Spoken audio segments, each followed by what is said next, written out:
देखिए, रामविलास पासवान जी एक बड़े नेता थे। मंडल कमीशन के लागू होने में उनका बहुत बड़ा योगदान था। आज फिर हम लोग जो हैं, देश में एक बहस चढ़ी है मंडल वर्सेस कमंडल की, तो मैं आज आज के दिन भी उनको याद करता उम्मीद हूँ। है, लेकिन चिराग पासवान कहते हैं कि नीतीश कुमार पूरी तरीके से फेल हैं। उनका बिहार से सियासी रूप से चले जाना ही बिहार की बेहतरी के लिए अच्छा होगा।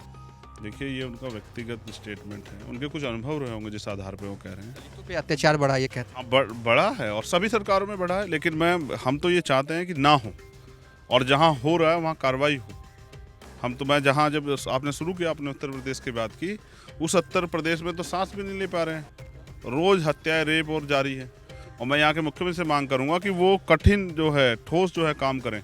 जहाँ भी SC/ST के खिलाफ या OBC के खिलाफ या अल्पसंख्यक के खिलाफ कार्रवाई की मांगो। मैं अभी गया था झारखंड में, मैंने वहाँ के मुख्यमंत्री से भी अपील की। हैं। नमस्कार, मैं हूं देवांशु। आप देख रहे हैं न्यूज़ फॉर नेशन। आज़ाद समाज पार्टी के राष्ट्रीय अध्यक्ष चंद्रशेखर इस वक्त हमारे साथ हैं। बिहार के दौरे पर आए हैं और बड़ी प्लानिंग बिहार को लेकर ये कर रहे हैं। चंद्रशेखर जी, यूपी के रहने वाले हैं आप, और बिहार में आपकी इस तरीके से एंट्री हुई है।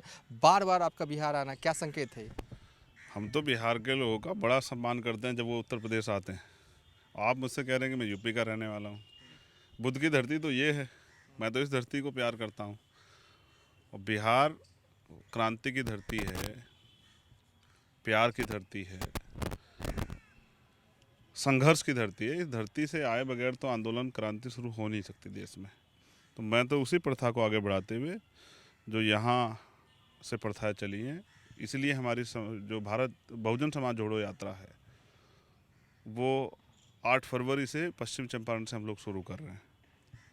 और उसके बाद 6 मार्च को पटना में उसका जो है समापन होगा, एक बड़ी रैली के तौर पे। उसके बाद कार्यकर्ताओं को उस दिन दिशा निर्देश दिए जाएंगे कि आने वाले चुनाव की तैयारी उनको किस तरह से करनी है। हमने कमर कसी है पिछले 2 साल में कि हमने यहाँ बूथ का, सेक्टर का, विधानसभाओं का संगठन अपना मजबूत किया है। और कई ज़िले हमने इतने मजबूत किए, जैसे काशीराम साहब कहते थे, एक ज़िला एक किला। इस यात्रा के बाद आपको देखने को मिलेगा कि यहाँ आज़ाद समाज पार्टी बहुत मजबूती से आने वाले चुनाव का सामना करेगी। कितने सीटों पे चुनाव लड़ने जा रहे हैं? ये फैसला स्टेट कमेटी का, स्टेट के जो लीडर्स हैं उनका होगा। मेरा एक ही होता है कि कुछ एनर्जी, जब मुझे एनर्जी कमी होती तो वो लेने के लिए मैं बिहार चला जाता हूँ, क्योंकि बिना सुविधाओं के, बिना साधन के किस तरह से आंदोलन को सींचा जाता है, वो बल जो है वो बिहार में देखने को मिलता है।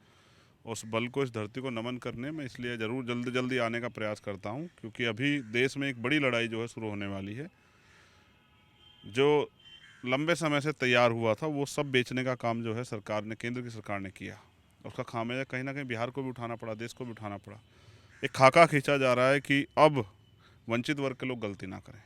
इस यात्रा के जरिए गांव-गांव जाके, रात्रि जो ठहराव होंगे उसके जरिए गांव-गांव जाके हमारे कार्यकर्ता, हमारे नेता जन जागरण करके लोगों को तैयार करने का काम करेंगे। सांस्कृतिक प्रोग्राम होंगे और लोगों को समझाया जाएगा कि वो अपनी वोट की वैल्यू को समझे और वो मौजूदा हालात को भी समझें। जिस भारत के लिए इतने वीर सपूतों ने बलिदान दिया, जो भारत की जो है दुनिया में कितनी जो है उनकी का अपमान हो रहा है, और वो इस वजह से हो रहा है क्योंकि यहाँ की सरकार लोकतंत्र और संविधान के मूल्यों का हनन कर रही है, उसका वॉयलेशन कर रही है। अभी एक कल रिपोर्ट अगर आपने सुनी हो, हिंडनबर्ग की जो रिपोर्ट आई है, उसके बाद देश के प्राइम मिनिस्टर के जो सबसे प्रेमी मित्र हैं, उनके शेयर जिस तरह गिरे हैं मार्केट में, और ये खुलासा हुआ कि वो झूठ के दम पे खड़े हुए हैं, उन्होंने जालसाजी की है, 420 किया है। प्रधानमंत्री इस पर कुछ बोल नहीं रहे। हम तो बहुत लंबे समय से कह रहे थे कि इन पूंजीपति मित्रों के चक्कर में देश कमज़ोर पड़ जाएगा। SBI और LIC का बड़ा पैसा उसमें लगा हुआ है, वो जनता का पैसा है। अगर ये दोनों डूबे तो लाखों करोड़ों लोगों को नुकसान होगा देश में। इसका हिसाब कौन देगा? प्राइम मिनिस्टर को बताना चाहिए।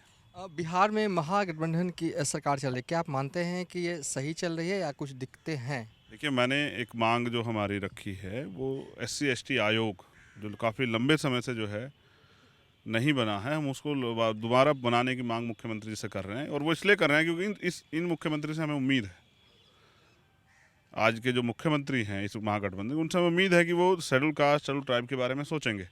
इनके जो मामले हैं, इनके साथ जो इन समस्याएं हैं, जो इनके साथ जो इनकी जो बुनियादी दिक्कत है, उन पे क्या काम हो रहा है, उनकी कौन सी रिपोर्ट कहाँ सर्जित हो रही है, कहाँ जो इनका डाटा सर्जित हो रहा है, इसकी जानकारी के लिए आयोग की ज़रूरत होती है।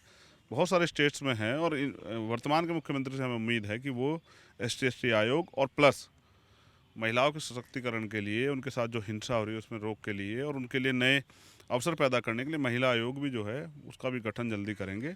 और हमारी मांग है कि वो जल्दी से ये गठन करें। लेकिन कहें कि शराबबंदी से जो सबसे ज़्यादा नुकसान जो है वो दलितों का ही हो रहा है, ऐसा जीतन राम मांझी कहते हैं। और जहरीली शराब से भी सबसे ज़्यादा लोग जो हैं वो दलित ही मरते हैं बिहार में। देखिए, हम इस शराब से अलग भी, ये शराब तो सभी लोग पी रहे हैं और पिला रहे हैं, पूरे देश में वो हो रही है। मैं इस पे इसलिए चर्चा नहीं करना चाहता कि जब यहाँ की सरकार ने ये काम किया तो बहुत सोचकर यहाँ के लोगों से बात करके किया होगा। आज हमारे मुद्दे हैं कि जिस तरह से रोज़गार मिलना चाहिए, नौजवान पढ़े लिखे नौजवान बेबस घूम रहे हैं, उन पे सरकारें काम करें। यहाँ की सरकार को भी करना चाहिए। जिस तरह से महंगाई बढ़ी है उस पर भी काम करना चाहिए। और जो SC ST के लोग हैं उनके लिए नए अवसर कैसे पैदा हों। अगर वहाँ से रोज़गार नहीं मिल रहा तो सरकार नए रोज़गार पैदा कर दे, तो सरकार को उस पर सोचना चाहिए। और हमारी बहुत सारी बुनियादी ज़रूरतें अभी पूरी नहीं हुई आज़ादी के इतने दिनों बाद तक भी, उस पर भी हम लोग सरकार को सचेत करेंगे। बिहार में जातिगत जनगणना हो रहा है, इसको लेकर क्या कहेंगे? मैं बिहार की सरकार का धन्यवाद करता हूं जातिगत जनगणना के लिए, और देश के प्रधानमंत्री जी को बिहार से सीख लेके वो बड़ा चुनाव के समय अपने आप को पिछड़ा पिछड़ा पिछड़ा कहते हैं और वो सबके साथ सबके विकास की बात करते हैं, तो इतने बड़े तबके को नकार के वो राजनीति कर रहे हैं, तो ये संभव नहीं। मैं चाहता हूं कि देश के प्रधानमंत्री यहाँ से सीख लेके देशव्यापी जनगणना जो है कराएं, जिससे कि पता लगे कि किस समाज की कितनी आबादी है और उनके पास कितने रिसोर्स हैं। अगर ऐसा होता है तो देश में एक अलग तरह की राजनीति जो है वो खड़ी होगी और आम जनता को इसका फ़ायदा मिलेगा। रामविलास पासवान का जिक्र जो है अक्सर आप क्या करते हैं, उन्हें याद क्या करते हैं? अपने समर्थकों के बीच में भी एक एग्जाम्पल जो है वो रामविलास पासवान का आप दिया करते हैं। देखिए, रामविलास पासवान जी एक बड़े नेता थे। मंडल कमीशन के लागू होने में उनका बहुत बड़ा योगदान था।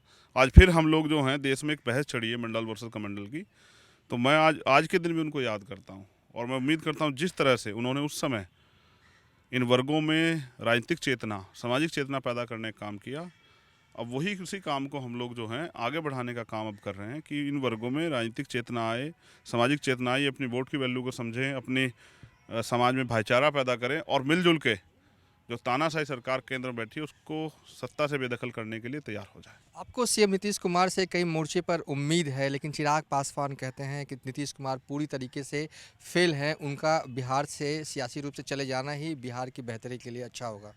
देखिए, ये उनका व्यक्तिगत स्टेटमेंट है, उनके कुछ अनुभव रहे होंगे जिस आधार पे वो कह रहे हैं। दलितों पे अत्याचार बढ़ा ये कहते हैं। हाँ, बड़ा है और सभी सरकारों में बढ़ा है, लेकिन हम तो ये चाहते हैं कि ना हो, और जहाँ हो रहा है वहाँ कार्रवाई हो। मैं जहाँ जब आपने शुरू किया, आपने उत्तर प्रदेश की बात की, उस उत्तर प्रदेश में तो सांस भी नहीं ले पा रहे हैं, रोज़ हत्याएं, रेप और जारी है।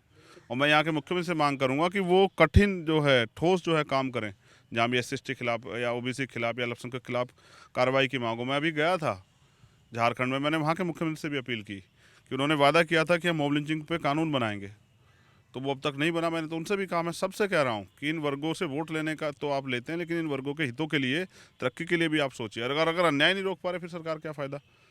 तो मुख्यमंत्री जी को इन सब का संज्ञान लेना चाहिए, और कहीं कोई बात है तो उसको आम जनता की नज़र में कर कहीं कोई बात है उसको दूर करना चाहिए। अच्छा, एक आखिरी सवाल है कि चिराग जिस तरीके से पूरे बिहार में घूमते हैं, दलितों पर पीड़ित पर जहाँ भी होते हैं वहाँ जाते हैं, इस तरह की पॉलिटिक्स को लेकर आप क्या कहेंगे? अच्छा है, बहुत अच्छा है, करना चाहिए। जिस वर्ग से वो आते हैं उन वर्गों के अधिकारों की लड़ाई लड़ना उनकी जिम्मेदारी है। और मैं उनसे बस ये अपील करूँगा कि जिन लोगों ने श्रद्धेय रामविलास पासवान जी का अपमान किया उनके जाने के बाद, उनकी तस्वीरों को बाहर निकाल के फेंका, उन्हें घर से बेदखल किया, जिस तरह से पूरे देश में जो है मजाक बनाया, ऐसे निकम्मे लोगों से सावधान रहें तो अच्छा रहेगा। चलिए, थे चंद्रशेखर जो कि पटना आए हुए हैं और इन्होंने बताया हमसे बातचीत में कि अगले महीने जो हैं वो बिहार में यात्रा जो है वो निकालेंगे। फिलहाल अभी तक के लिए इतना ही। आप देखते रहिए न्यूज़ फॉर नेशन।